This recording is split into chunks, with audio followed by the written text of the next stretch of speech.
देह, मुझे प्राप्त कर लेता है। तत्वा देहम पुनर्जन्म नैति मामेति सोच रहे अर्जुन, ऐसे भाग्यशाली का पुनर्जन्म नहीं होता, जन्म मरण के चक्र से मुक्त हो जाता है।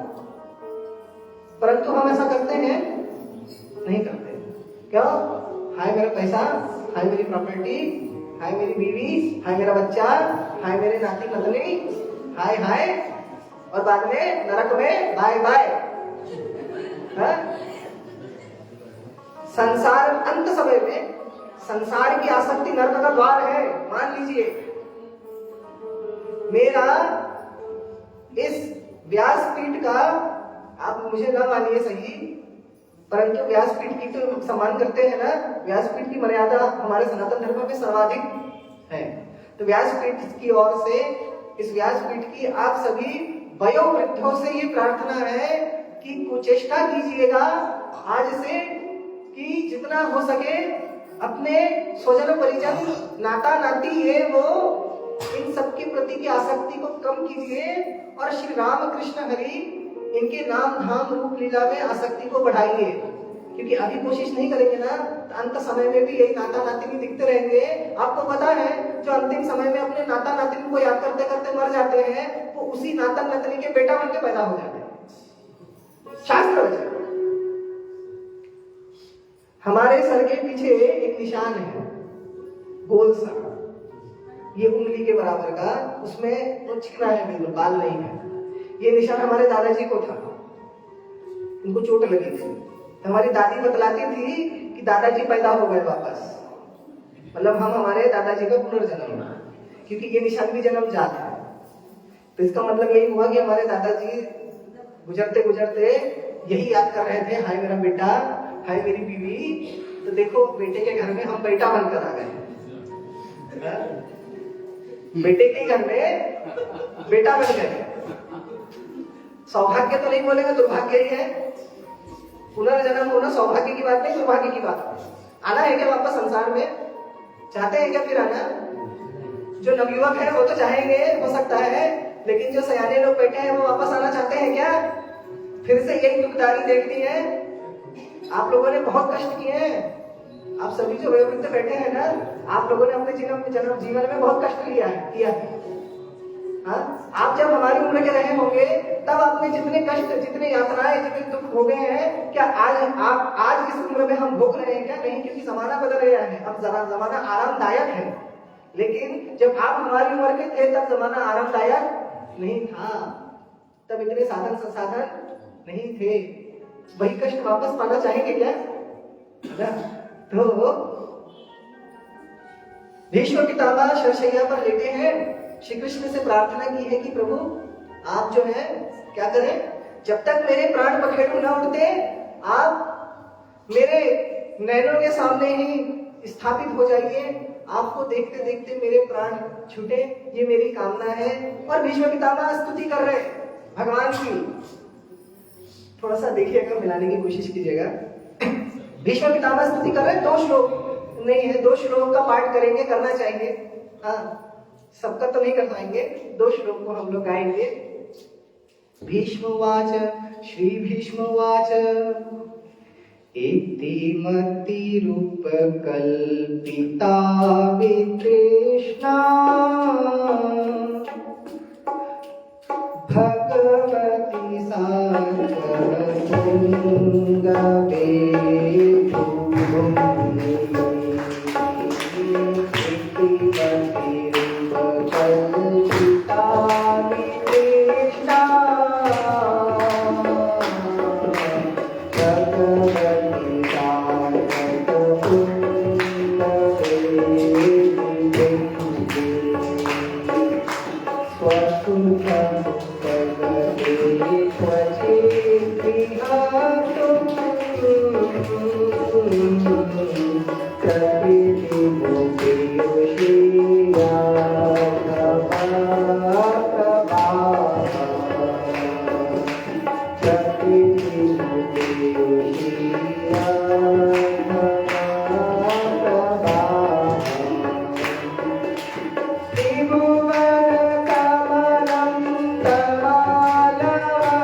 भीष्म पितामह ने भगवान के दिव्य दर्शन करते करते अपने प्राण त्याग दिए और भीष्म पितामह के शरीर से दिव्य ज्योति प्रकट हुई जीवात्मा और वो श्री कृष्ण के चरणों में विलीन हो।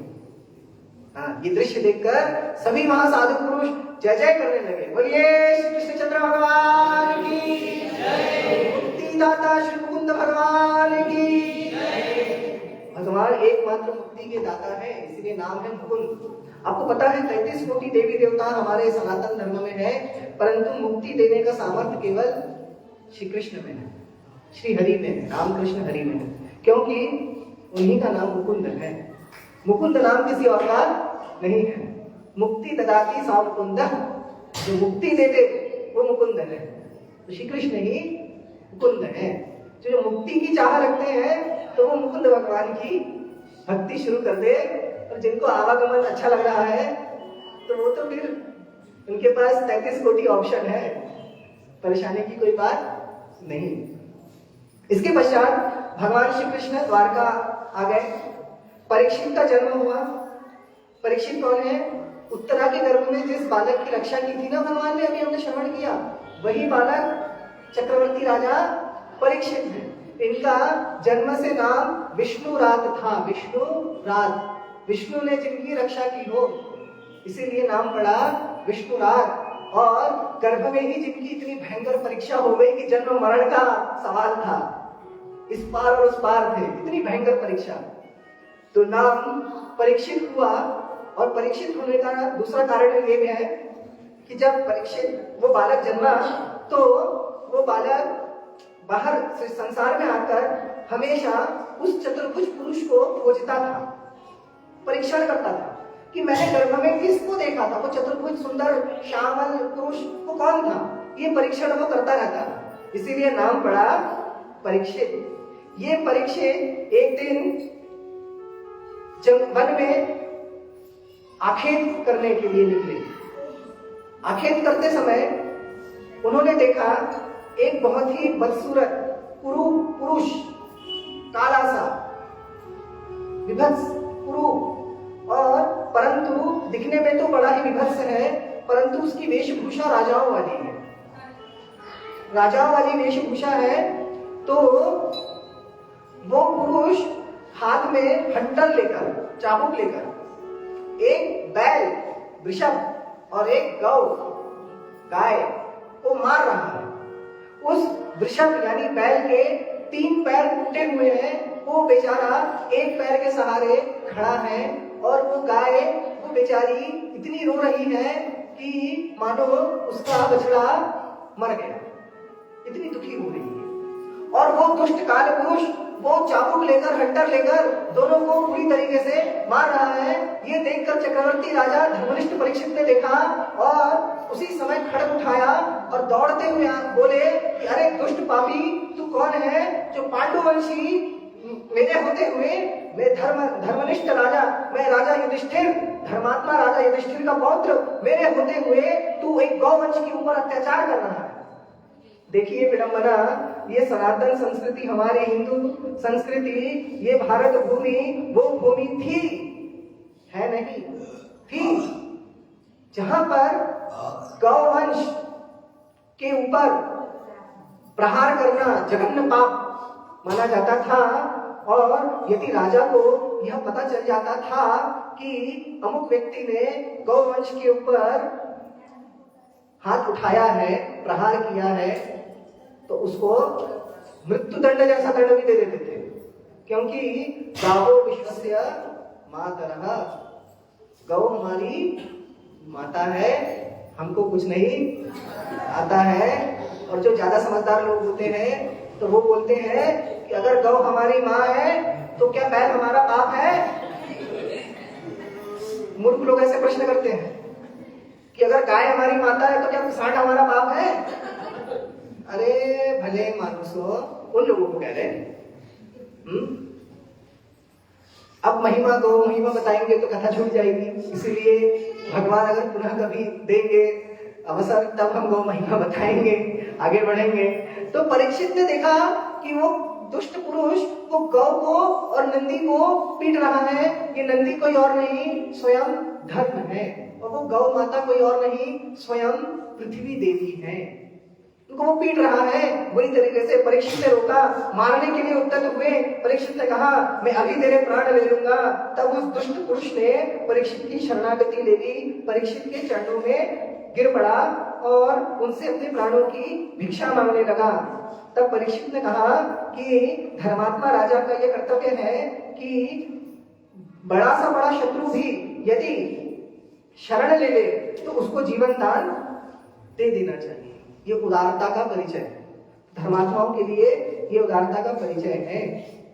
इसीलिए परीक्षित ने कहा कि तुझे मारूंगा तो नहीं, परंतु तुझे अपने साम्राज्य में रहने भी नहीं दूंगा। इसी समय यदि अपने प्राण को बचाना चाहता है तो इसी समय मेरे राज्य से, इस भारतवर्ष से बाहर गेट आउट। तो कलयुग ने कहा वो पुरुष कोई और नहीं, कलयुग ही है। ये जो युग, जिस युग में हम जी रहे हैं ना, यही वो युग है, वो दुष्ट पुरुष ही कलयुग ही है। कलयुग ने कहा राजन, ये तो प्रकृति विधि का विधान है कि सतयुग के बाद त्रेता आता है, त्रेता के बाद द्वापर आता है। अब द्वापर जा रहा है तो मेरे आने का समय है, तो आप विधि के विधान में रोड़ा मत बनिए, ये तो मेरा समय आने का ही है। मेरे साथ अन्याय मत कीजिए राजा, मैं आपकी शरण में हूं। और शरणागतों को आश्रय देना धर्मात्मा पुरुष का लक्षण है। तो आप मुझे स्थान दे दीजिए रहने के लिए। तब परीक्षित बोलते हैं अभ्यर्थितस्तदा तस्मै स्थानानि कलये ददौ द्यूतं पानं स्त्रियसूना यत्रा धर्मश्चतुर्विधः। 4 स्थान दिए। द्यूत अर्थात जुआ, पानम अर्थात तानिक, मदिरालय दारू पीना, नशा, सूना अर्थात परस्त्री गमन, वैश्यवृत्ति, नगर वधू का सेवन करना, परस्त्री का संभोग करना। और चौथा स्थान दिया जहां क्या होती है, जीव हत्या, हिंसा, जहां हिंसा होती। ये 4 स्थान दिए। बोले कली तुम इन 4 स्थानों में रहो। मेरे राज्य में जहां जहां जुआ खेला जाता है, मेरे राज्य में जहां जहां परस्त्री गमन किया जाता है, व्यभिचार होता है, मेरे राज्य में जहां जहां पशुओं की, जीवों की हिंसा, हत्या होती है, मेरे राज्य में जहां जहां मनुष्य मदिरा का सेवन करते हैं, नशा करते हैं, इन 4 स्थानों में रहो। उन सबको भ्रष्ट कर दो और उनसे इतना पाप कराओ, इतना पाप कराओ कि वो अनंत काल तक नरक में जलते रहे। ये कलयुग को परीक्षित ने स्थान दिए। एक समय था, कहने की तो बहुत इच्छा थी कि बड़े विस्तार से प्रश्न कहेंगे, परंतु समय का अभाव है, बहुत आगे चलना है। आपको एक बात बताए, एक समय था जब धर्मनिष्ठ राजा जुआ खेलने की जो जगह होती है ना, जुआलय, मदिरा पीने की जो जगह होती है मदिरालय, वैश्य संभोग करने की जो जगह होती है वैश्यालय, और जीव हत्या जहां किया जाता है कसाई खाना, इन सबको राज्य से बाहर रखते थे और बोलते थे जिसको ये सब करना है पाप, वो मेरे राज्य से बाहर जाओ, पाप करो, जब अकल ठिकाने आ जाए तब नहा धोकर पवित्र होकर मेरे राज्य में घुसना। तो कलयुग राज्यों से बाहर रहता था।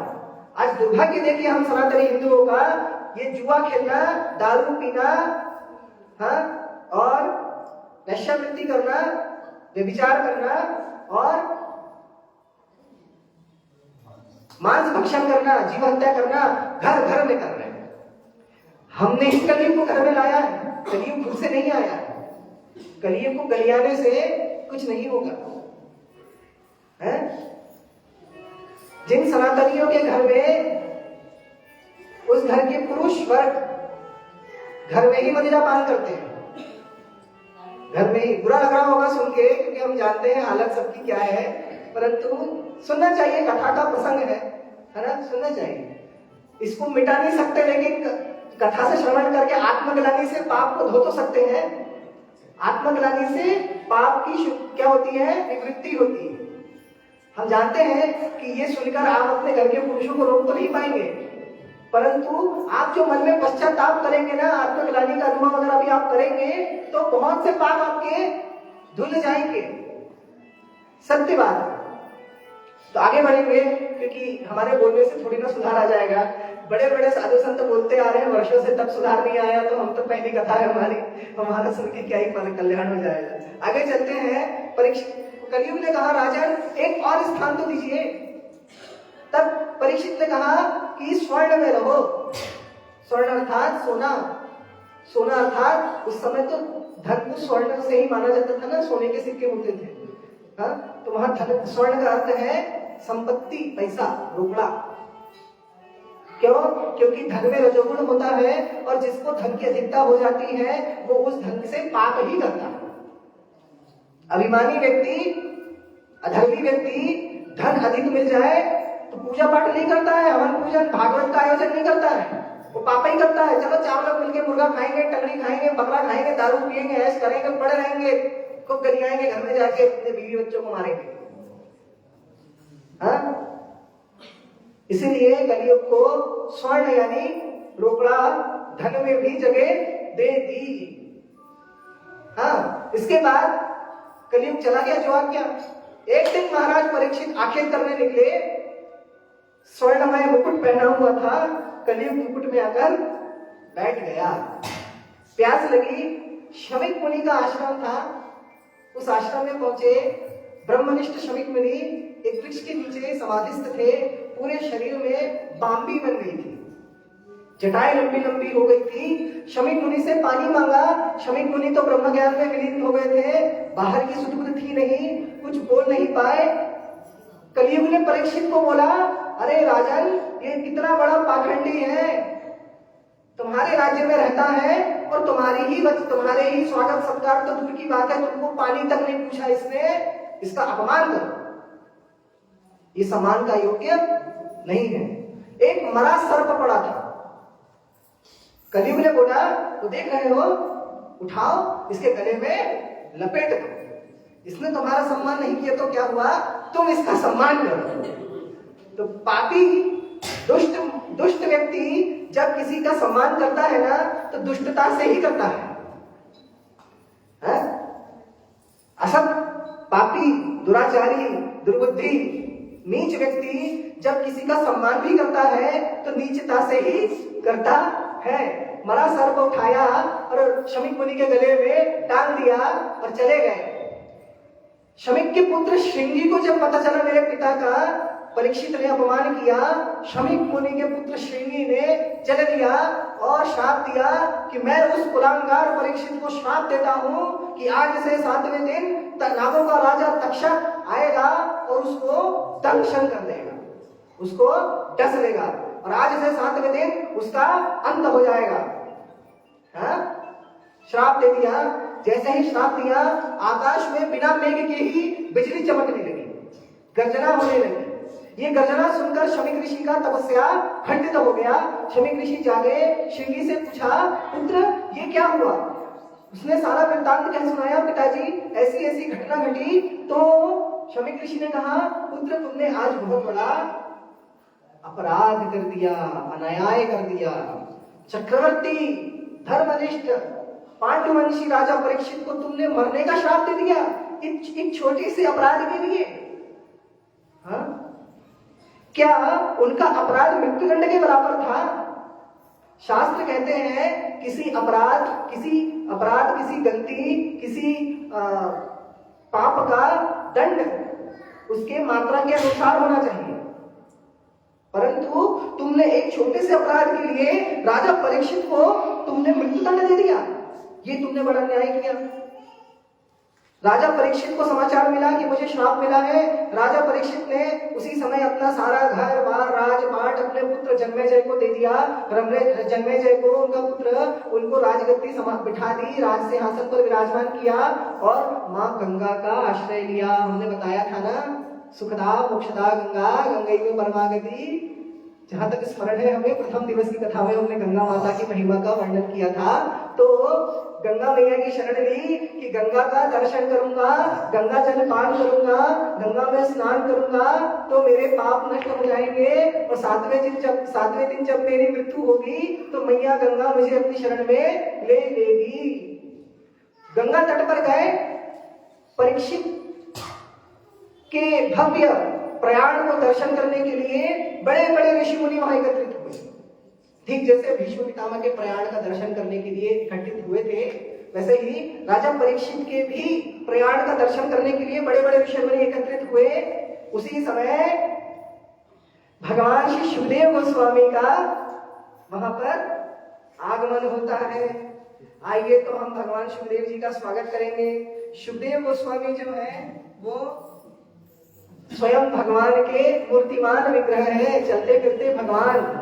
तो सुखदेव परमहंस का आगमन हम एक भजन के माध्यम से करेंगे।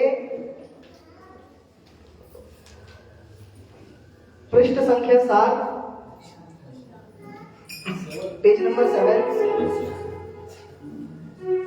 सुखदेव जी क्यों आए हैं? हरि की कथा सुनाने के लिए। तो आइए हम भी भजन के माध्यम से सुखदेव परमहंस जी का हार्दिक स्वागत इस कथा प्रांगण में करते हैं, है ना? आइए। हरि की कथा सुनाने वाले, गोविंद कथा सुनाने वाले, हरि की कथा सुनाने वाले, गोविंद कथा सुनाने वाले, तुमको लाखों प्रणाम, तुमको लाखों प्रणाम। हरि की कथा सुनाने वाले, हरि की कथा सुनाने वाले, तुमको लाखों प्रणाम, तुमको लाखों प्रणाम। हम भूल रहे थे मन में, पलकों बैठे थे तन में। हम भूल रहे थे मन में, पलकों बैठे थे तन में। प्रभु राम बताने वाले, राम बताने वाले, भोला को प्रणाम, तुमको लाखों प्रणाम। हरि की कथा सुनाने वाले, गोविंद कथा सुनाने वाले, तुमको लाखों प्रणाम, तुमको लाखों प्रणाम। लेकर विषयों का प्याला, जा रहे थे यम के काना। लेकर विषयों का प्याला, जा रहे थे यम के काला। मृत पान कराने वाले, प्रभु को खिलाने वाले, तुमको लाखों प्रणाम, तुमको लाखों प्रणाम। हरि की कथा सुनाने वाले, गोविंद कथा सुनाने वाले, तुमको लाखों प्रणाम, तुमको लाखों प्रणाम। तुम घट घट अंतर्यामी, हम पतित और अभिमानी। तुम घट घट अंतर्यामी, हम पतित और अभिमानी। प्रभु दर्श कराने वाले, हरि का दर्श कराने वाले, तुमको लाखों प्रणाम, तुमको लाखों प्रणाम। हरि की कथा सुनाने वाले, गोविंद कथा सुनाने वाले, तुमको लाखों प्रणाम, तुमको लाखों प्रणाम। हम पार तेरा क्या पावे, बस शीस झुकाए गावे। हम पार तेरा क्या पावे, बस शीस झुकाए गावे। आत्म ज्ञान कराने वाले, गीतार दिलाने वाले, तुमको लाखों प्रणाम,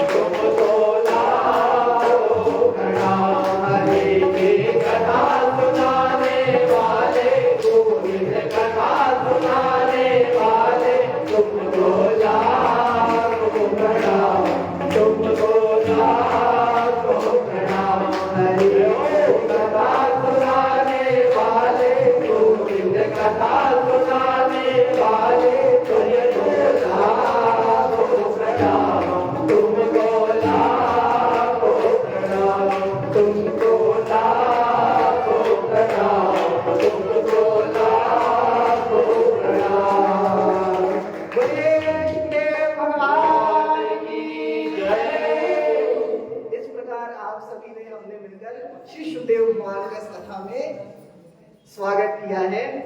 तो भावना कीजिएगा कि स्वयं यम प्रव्रजंत मनुपेद कृतम आदि श्लोकों से जिनकी स्तुति की है श्रीमद् भागवत में, वे शुकदेव भगवान आपके सम्मुख विराजमान है। आज परीक्षित ने श्री शुकदेव भगवान का अभिवादन किया, उनका पूजन किया, उनका पद प्रक्षालन किया, चरणामृत पान किया और प्रश्न किया। परीक्षित प्रश्न कर रहे हैं शुकदेव भगवान से, अतः पृच्छामि संसिद्धिं योगिनां परमं गुरुं पुरुषस्येह यत्कार्यं क्रियमाणस्य सर्वथा। दो प्रश्न किए। क्या कहा? आप योगियों के परम गुरु हैं, इसलिए मैं आपसे परम सिद्धि के स्वरूप और साधन के संबंध में प्रश्न कर रहा हूं। जो पुरुष सर्वथा मरणासन्न है उसको क्या करना चाहिए? भगवान साथ ही यह भी बताइएगा कि मनुष्य मात्र को क्या करना चाहिए। वे किसका श्रवण, किसका जप, किसका स्मरण और किसका भजन करे तथा किसका त्याग करे। अर्थात सबसे पहला प्रश्न किया कि जिसकी अल्प समय में मृत्यु होने वाली है तो उसको क्या करना चाहिए अपने आत्म कल्याण के लिए। प्रश्न नंबर 1। प्रश्न नंबर 2 कि हर मनुष्य मात्र को, हम सभी को, ये प्रश्न, पहला प्रश्न तो उनका व्यक्तिगत है, दूसरा प्रश्न आप और हम सभी के लिए कि प्रत्येक मनुष्य मात्र को क्या करना चाहिए, किसका आश्रय लेना चाहिए और किसका त्याग कर देना चाहिए। इन दो प्रश्नों के उत्तर में ही श्रीमद् भागवत महापुराण की कथा परीक्षित जी को 7 दिन तक श्री शुकदेव भगवान ने श्रवण कराया। सर्वप्रथम तो उन्हें भगवान के विराट स्वरूप का वर्णन कराया। इसके पश्चात उन्होंने क्रम मुक्ति, सत्य मुक्ति का वर्णन किया। ये सब कथा प्रसंग के बस की बात नहीं, ये अध्ययन की विषय है, यानी ये कहानी के समान सुनाने की चीजें नहीं है। ये प्रॉपर एक स्थान पर अध्ययन, प्रत्येक श्लोक को जब समझेंगे तब जाकर काम आएगा, अन्यथा कुछ काम नहीं आएगा। इसलिए इन सब प्रसंगों को यहीं से प्रणाम करते हैं। प्रेम से कहिए जय जय श्री राधे श्याम। श्रीमद् भागवत महापुराण की जय। एक स्थान पर शुकदेव परमहंस बोलते हैं परीक्षित को, अकामो सर्व कामो वा मोक्ष कामोदारधि तीव्रेण भक्ति योगेन यजेत पुरुषं परम। शुकदेव भगवान कहते हैं परीक्षित, मनुष्य चाहे अकाम हो, अकाम का अर्थात कोई कामना उसकी ना हो, चाहे सकाम हो, सर्व कामो वा, बहुत सी कामनाओं से भरा हुआ हो, और अगर अकामी ना हो, सकामी भी ना हो, मोक्षकामी हो, मोक्ष काम उतारधि, और मुक्ति की भी कामना रखता हो, तो तीनों मनुष्यों को, यानी भक्ति, भुक्ति, मुक्ति, ये तीन ही तो पदार्थ है पाने के लिए, चौथा पदार्थ कुछ है ही नहीं।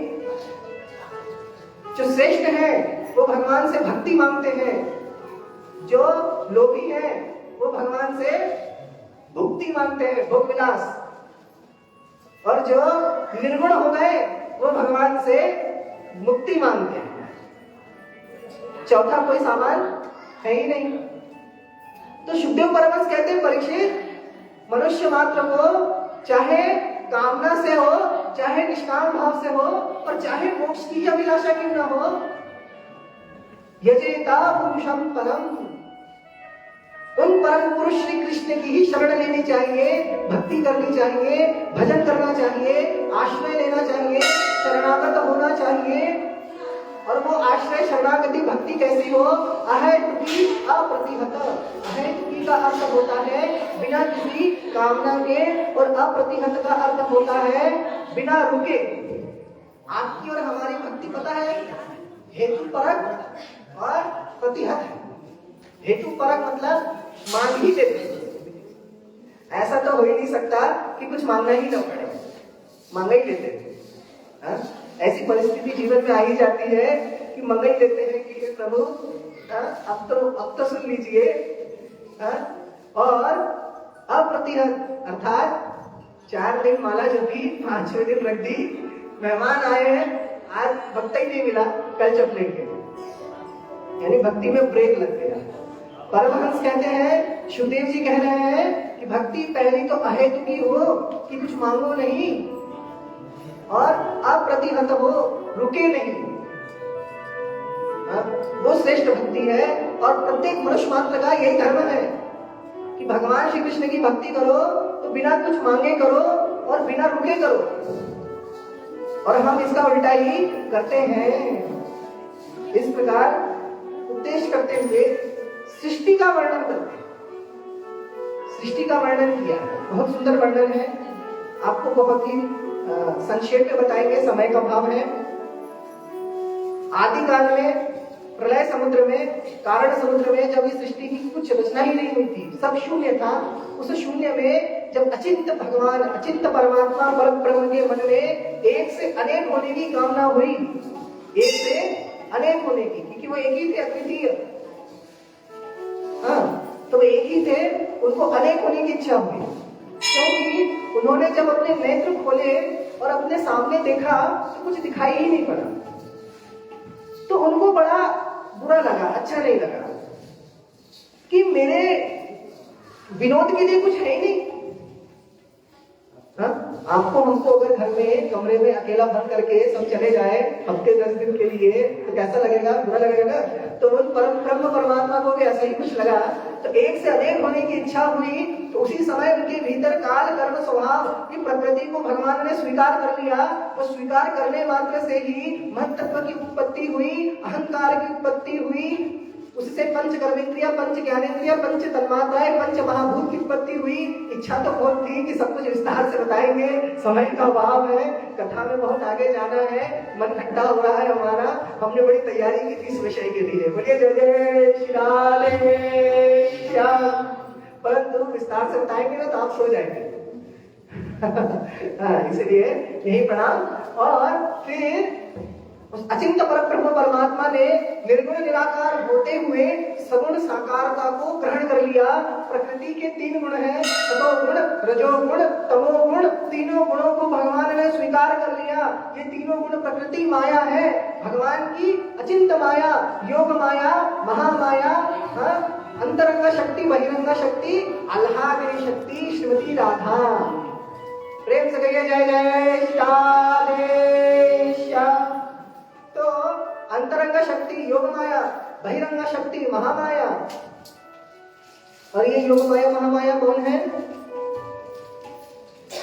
जय अम्बे गौरी ओ मैया, जय श्यामा गौरी, तुम को इस दिन ध्यावत, मैया जी को करत दिखावत, हरि रामा शिव जी जय अम्बे गौरी।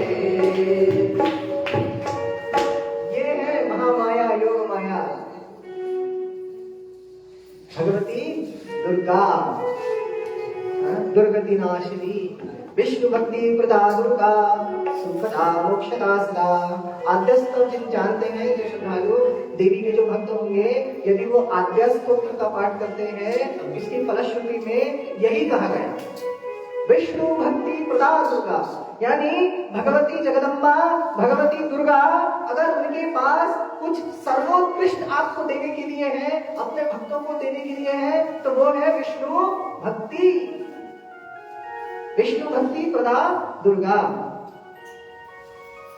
जिन पर माता की कृपा हो जाती है ना, जो वाकई में माता जिनको अपनी संतान बना लेती है तो सभी उनकी संतान, परंतु जिनको माता अपने बना लेती है मन से, उनको विष्णु भक्ति प्रदान कर देती है, विष्णु भगवान की भक्ति प्रदान कर देती है, विष्णु भक्ति प्रदान दुर्गा। हम नहीं कह रहे हैं, धर्मशास्त्र का वचन है। तो देवी भक्त नाराज हो जाएंगे, बोले हाँ हमारी मैया ऐसी है क्या, इतनी छोटी है क्या? ऐसी नहीं है। माता के पास सर्वोत्कृष्ट कोई साधन है तो वो विष्णु भक्ति प्रदान करना, भगवती विष्णु भक्ति प्रदान करती है। शास्त्र वचन, ब्रह्मयामक तंत्र का आगम शास्त्र का वचन है। जानते हैं आगम निगम, निगम यानी वेद, आगम यानी तंत्र। इसके पश्चात उस कारण समुद्र में भगवान का एक अंश उनसे विलय हुआ। वह अंश विशाल काय शेषनाग के रूप में परिणत हो गया। शेषनाग, संकर्षण, अनगिनत उनके फण हैं, उनके मस्तक फण अनगिनत, असंख्य, अशेष, जिसका कोई शेष नहीं। उस अनंत शेष की शैया पर परमात्मा, वो निर्गुण निराकार परमात्मा प्रथम सर्व साकार रूप को प्रकट किए और चतुर्भुज भगवान शेष शैया पर शयनमान, शंख चक्र गदा पद्म धारण किए हुए, पीतांबर धारण किए हुए, श्यामल श्री अंग है। अभी तो वर्णन हम कर ही दिए इसके पूर्व, कितना सुंदर श्री अंग है जो नारद जी के पूर्व जन्म के समय उनके ध्यान में दर्शन मिला था, वो स्वरूप प्रकट हुआ। उनके नाभि से एक कमल का पुष्प उत्पन्न हुआ और वो कमल का पुष्प ब्रह्मांड कोश के ऊपर की ओर बढ़ा और वो कमल का पुष्प प्रस्फुटित हुआ। उसमें प्रजापति ब्रह्मा बैठे हुए थे। बोलिए पितामह प्रजापति ब्रह्मा जी की जय। ब्रह्मा जी का जन्म हुआ। ब्रह्मा जी कौन है? भगवान के पुत्र है। संसार के प्रथम जीवात्मा ब्रह्मा है।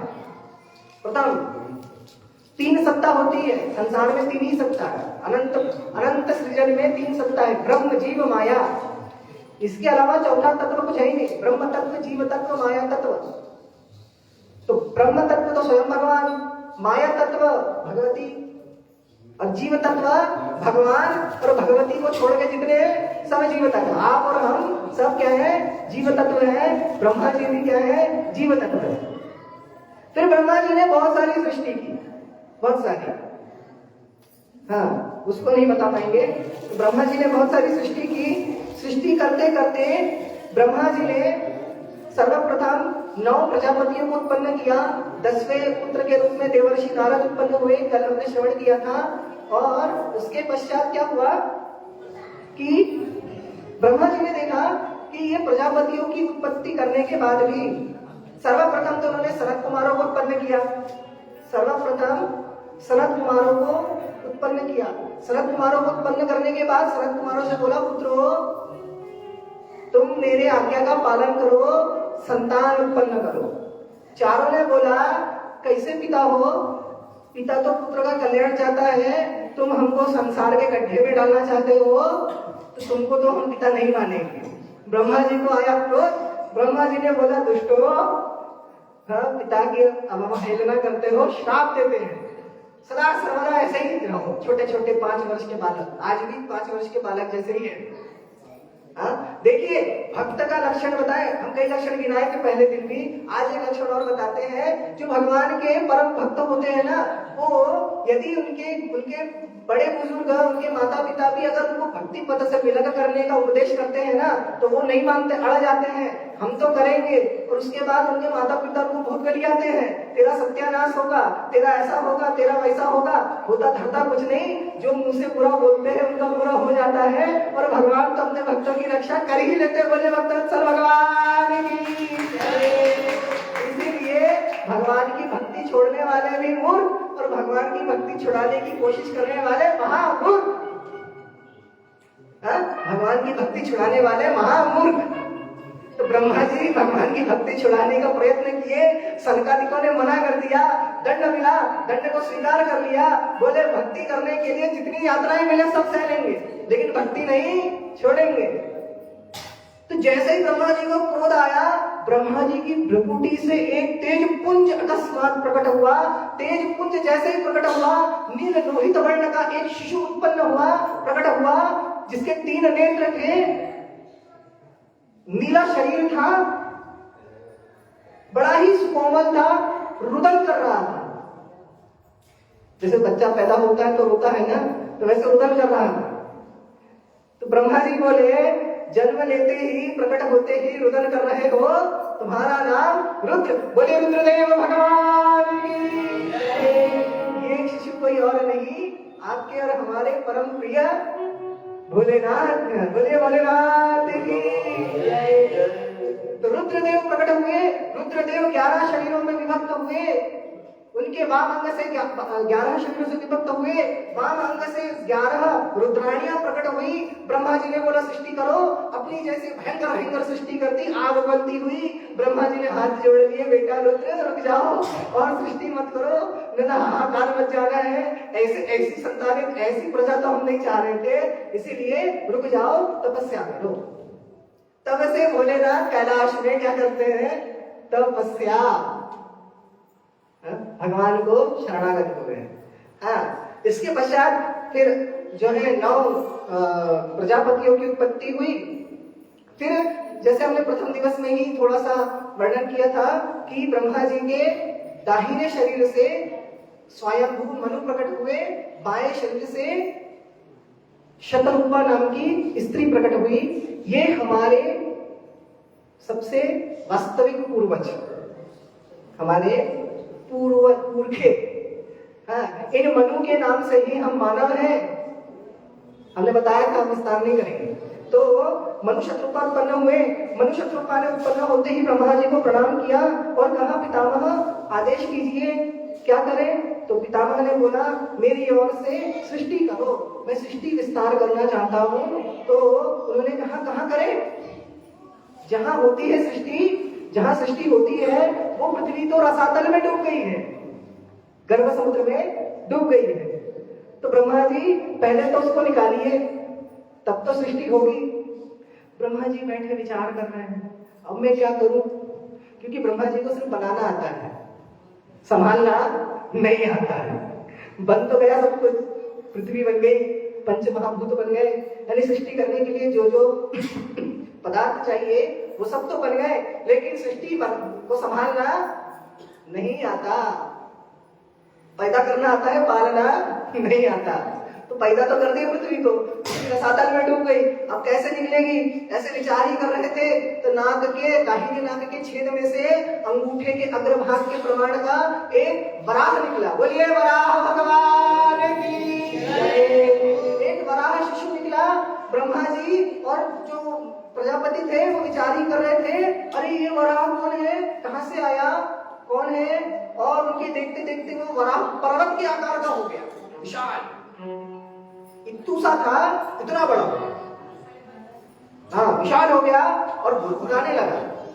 ब्रह्मा जी और प्रजापति स्मरण करने लगे आपस में चर्चा, ये वराह कहां से आया, ये है कौन? ब्रह्मा जी ने कहा अवश्य ही ये हमारे पालनहार श्री हरि है, ऐसा कहा और उनकी स्तुति करने लगे। आइए थोड़ी सी स्तुति करेंगे। वसति दसन शिखरे धरणी तव लग्ना, शशिनि कलंक तले मणिमाना। वसति दसन शिखरे धरणी तव लग्ना, शशिनि कलंक तले मणिमाना। केशव धृतं शुक्र रूपा, जय जगदीश हरे, जय जगदीश हरे, जय जगदीश हरे।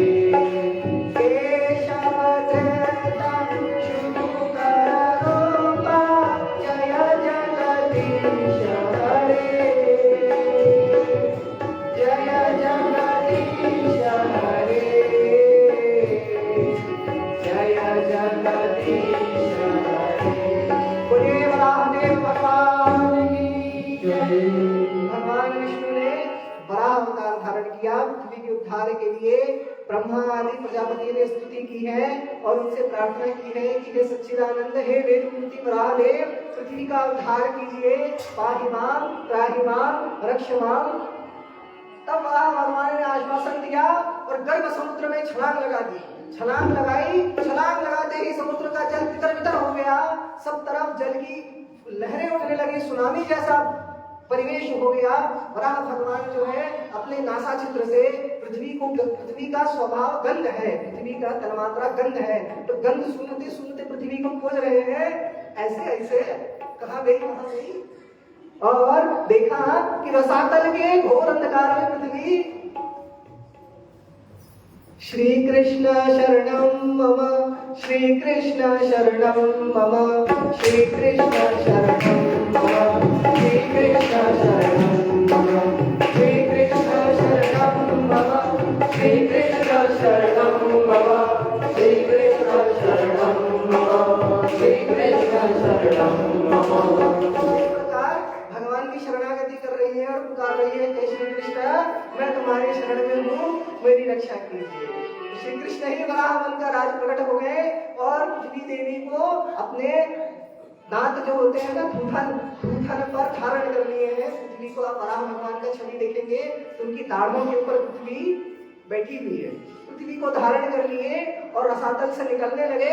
हिरण्याक्ष ने देखा, हिरण्याक्ष ने कहा, अरे शुकर मुख, अरे मायावी छलिया विष्णु, तुम कहाँ लेके जा रहा है मेरी संपत्ति को? ब्रह्मा ने ये पृथ्वी हम असुरों के लिए बनाई है, तू कहाँ लेकर भाग रहा है रे भगोड़ा? अरे रुक रे छलिए। इस तरीके से गरियाने लगा, वराह भगवान को क्रोध आने लगा। वराह भगवान ने विचारा इस समय युद्ध करूंगा तो पृथ्वी फिर गिर जाएगी, इसलिए पहले तो मैं इसकी गरियानी सुन लेता हूँ, पहले पृथ्वी को मैं उसके अंतरिक्ष में स्थानों पर बिठा देता हूँ, फिर मैं इसकी हेकड़ी निकालूंगा। वराह भगवान ने पृथ्वी को अंतरिक्ष में आज जहाँ है वहां स्थापित किया, फिर से समुद्र में छलांग लगाई। अब भगवान ने चतुर्भुज धारण, ग्राम सिंह बोलते हैं, तो भगवान हिरण्याक्ष की उपहास उड़ा रहे, तो बोलते अरे ग्राम सिंह, हम तो शुकर और तू ग्राम का शेर, यानी तू है कुत्ता, तो हम तेरे से कुत्तों को खोजते हैं दमन करने के लिए, तो आजा आज हो जाए मुठभेड़। और भगवान की हिरण्याक्ष के साथ घमासान युद्ध हो गई है, प्रचंड युद्ध हो रहा है। देख कला तलवार त्रिशूल खड्ग जो समझ में आ रहा है, अस्त्र शस्त्र नष्ट भस्त हो रहे हैं। हिरण्याक्ष भगवान के गदा को ध्वस्त कर देता है, भगवान खड्ग धारण कर लेते हैं, हिरण्याक्ष के खड्ग से भगवान नष्ट कर देते हैं। अब जब सारे अस्त्र शस्त्र नष्ट हो गए तो अब तो मुक्का घुस्सी चालू हो गई है, मुठभेड़ हो गई है। भगवान ने मुक्का जमाया हिरण्याक्ष की छाती पर, हिरण्याक्ष ने मुक्का जमाया भगवान की छाती पर, भयंकर युद्ध हो रहा है। देवता लोग जब भगवान हिरण्याक्ष को झापड़ मारते हैं, मुक्का मारते हैं, उसके ऊपर प्रहार करते हैं, तो देवता जय जय जय जय बोलते हैं। और जब हिरण्याक्ष भगवान को मुक्का मारता है और भगवान थोड़े से अधवाते हैं, तो देवता हाय हाय हाय हाय, तो कभी हाय हाय कभी जय जय, यही सुनाई दे रहा है, हाय हाय जय जय हाय हाय जय जय। इस प्रकार से 10,000 वर्ष तक युद्ध हो रहा है। हिरण्याक्ष भी बलवान, भगवान तो महाबलवान, बलवानों के बलवान, और हिरण्याक्ष और भगवान का युद्ध तो खत्म ही नहीं हो रहा है, अंत भी किसी का नहीं हो रहा है, दोनों अनंत हो ही जा रहे हैं। विकट परिस्थिति हो रही है, ब्रह्मा जी और प्रजापति देवता सबके सब अस्त व्यस्त हो गए हैं। ब्रह्मा जी ने हाथ जोड़ लिए, भगवान ने स्तुति करी, हे वराह भगवान खेलना बंद कीजिए, खेल आप रहे हैं, हार्ट बीट हमारी बढ़ी जा रही है, दिल की धड़कन हमारी रुकी हुई है, अब लीला समाप्त कीजिए। वराह भगवान मुस्कुराए और हामे हामे भरी, और फिर तो वराह भगवान ने अपना उठाया भुजदंड, और भुजदंड से हिरण्याक्ष के गले पर एक झापड़ मारा है तमाच करके, और एक झापड़ ऐसा जमाया है हिरण्याक्ष का मस्तक उसके धड़ से अलग होकर गिर गया। ऐसा वध किसी का सुना है कभी? ऐसा गजब है। माता भवानी ने महिषासुर को त्रिशूल से मारा, चंडमुंड को खड्ग से मारा, भगवान शिव ने त्रिपुरासुर को बाण से मारा, परंतु भगवान वराह ने झापड़ से ही काम तमाम कर दिया है। बोले वराह भगवान की जय। भगवान का हाथ ही पर्याप्त, ऐसा तमाचा मारा उसका मस्तक घूमते घूमते धड़ से अलग होकर गिर गया, और हिरण्याक्ष वहीं पर हरिओम तत्सत। और देवताओं ने पुष्प वर्षा की है, ब्रह्मा जी ने पुष्प वर्षा की है, भगवान की जय जयकार हुई है। इसीलिए यदि वराह भगवान का चरित्र आज आपको आनंद प्रदान किया तो जितने जोर से बोल सके बोलिए वराह भगवान की जय। ये हुई ना बात, यानी कथा में सबको आनंद तो आया। वराह भगवान ने हिरण्याक्ष की लीला समाप्त, देवताओं ने स्तुति की, ब्रह्मा जी ने स्तुति की, वराह भगवान ने सबको आश्वासन दिया, आशीर्वाद दिया, और वराह भगवान अपने लोक को, वैकुंठ को सिधारे। तब ऋषियों ने प्रश्न किया कि यह हिरण्याक्ष कौन था? जिनने वराह भगवान से युद्ध किया वो हिरण्याक्ष कौन था? ऐसा प्रश्न किया। तब सुत गोस्वामी उन्हें जय विजय का प्रसंग सुनाए। तो आज का समय समाप्त हो गया, तो आज कथा को यही विश्राम देंगे और कल आपको आगे का विस्तार बतलाएंगे।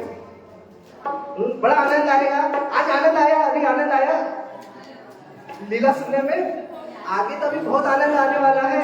ध्रुव महाराज का चरित्र आने वाला है, प्रहलाद महाराज का अति पावन चरित्र। एक मन की बात है, एक बार मन है, अगर श्री भगवान चाहेंगे और व्यवस्था हो पाएगी, एक बार 3 दिन अथवा 5 दिन का एक ऐसा ही अनुष्ठान केवल प्रहलाद महाराज के ऊपर करेंगे, प्रहलाद चरित्र के ऊपर। क्योंकि भक्त शिरोमणि प्रहलाद महाराज का जो चरित्र है ना, वो 5 मिनट का खेल नहीं है। उस चरित्र को अगर आपको आस्वादन करना है ना, उसका स्वाद लेना है, तो फिर उसके लिए 4-5 दिन चाहिए। जब प्रत्येक श्लोक, उनके प्रत्येक उपदेश का जब मर्म सुनेंगे ना, तो जीवन ही बदल जाएगा, दृष्टिकोण ही बदल जाएगा। आपको ऐसा लगेगा कि असली जीवन जन्म तो अब हुआ, असली जन्म अब हुआ। तो चेष्टा होगी, क्योंकि स्थान बहुत बढ़िया है, तो स्थान की तो कोई वो नहीं है। अगर नरसिंह भगवान चाहेंगे, प्रहलाद महाराज चाहेंगे, श्री गुरु गोविंद चाहेंगे, तो अवश्य ऐसा अनुष्ठान करेंगे। आप साथ देंगे तब सहयोग प्रयोग करेंगे अभी नहीं, बहुत आगे बाद में देखेंगे। हाँ, तो इसी के साथ आज की कथा को यही विश्राम देते हैं और श्री भागवत जी की आरती में हम लोग सभी प्रवेश करें।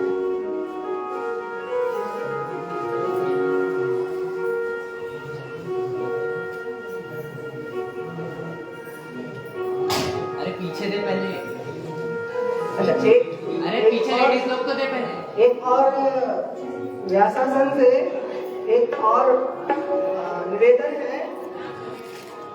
देखिए, निवेदन कल भी था और निवेदन आज भी है, क्योंकि यहाँ जो बैठते हैं ना, वो निवेदन ही करते रहते हैं। ये सिर्फ हम नहीं कर रहे हैं, तो सबका यही काम है, निवेदन करना। तो निवेदन ये है कि ये जो श्रीमद् भागवत की कथा का आयोजन, जिसमें आप सभी सम्मिलित हो रहे हैं, आनंदित हो रहे हैं, ये कथा किसी मनुष्य की नहीं है। ये आयोजन किसी मनुष्य के द्वारा नहीं किया गया है। ये आयोजन श्री हनुमान जी महाराज के द्वारा ही हुआ है, उनके ही आशीर्वाद से हुआ है। अर्थात ये कथा श्री हनुमान जी महाराज की है और इस कथा को संपन्न करने के लिए आप सभी श्रद्धालु भक्तजन जो भी सहयोग प्रदान कर सकते हैं, तो उन सहयोग का व्यासपीठ बहुत ही हृदय से, प्रफुल्लित हृदय से स्वागत करता है। हाँ, आप बूंद बूंद से ही सही, लेकिन सहयोग प्रदान कीजिएगा, जिससे कि ये कथा बहुत भव्यता से संपन्न हो, यज्ञ भी हो, भंडारा भी हो, सब कुछ हो सके, है ना। तो थोड़ा विचार कीजिएगा और जितना संभव हो सके सहयोग प्रदान कीजिएगा, क्योंकि भगवान का कार्यक्रम है और भगवान के कार्यक्रम को संपन्न करने की जिम्मेदारी जो है ना, वो भक्तों की ही होती है। हाँ, इसीलिए जितना हो सके सहयोग प्रदान कीजिएगा, तो ये श्रीमद् भागवत की कथा आपकी आभारी रहे। आइए श्रीमद् भागवत की आरती में प्रवेश।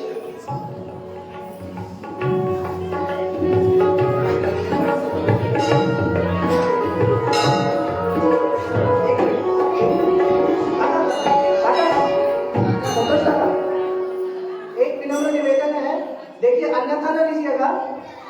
कल पहली बार कथा का, यद्यपि कथा का कल द्वितीय दिवस था, परंतु कथा में पहली बार सहयोग का निवेदन किया गया था और पहला ही अनाउंसमेंट था।